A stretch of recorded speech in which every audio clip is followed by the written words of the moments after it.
বাবা মার সন্তুষ্টি ছাড়া বাঁচার কোনো উপায় নাই।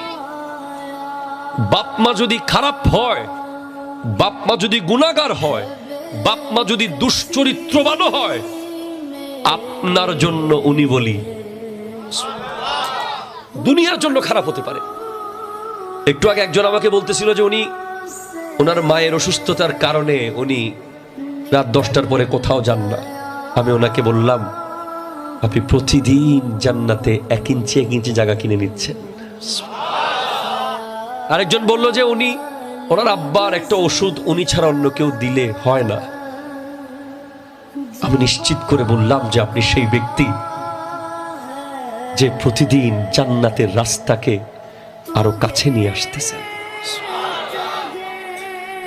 আজকে আমাদের সমাজে কতজনের সুযোগ পেয়েছে জান্নাত নেওয়ার, নিতে পারে নাই। কিভাবে? জীবিত বাপ মার মূল্য বুঝে নাই, জীবিত বাপ মার গুরুত্ব বুঝে নাই, জীবিত বাপ মার মূল্যায়ন জানে নাই, তাদের র্যাঙ্ক বুঝে নাই, তাদের অবস্থান বুঝে নাই, তাদের পাওয়ার বুঝে নাই। মনে করেছে সাধারণ মানুষের মতো আমার বাবা একটা মানুষ, আমার মাও একটা মানুষ। না, গোটা পৃথিবীর 1 কোটি পুরুষকে যদি এক জায়গায় এনে তাকিয়ে থাকেন, একটা সওয়াবও হবে না, কিন্তু আপনার বাবার চেহারার দিকে তাকিয়ে থাকলেই হজের সওয়াব। গোটা পৃথিবীর সমস্ত নারীকে এক জায়গায় এনে তাকিয়ে থাকলে হজের সওয়াবের কোনো সম্ভাবনা নাই।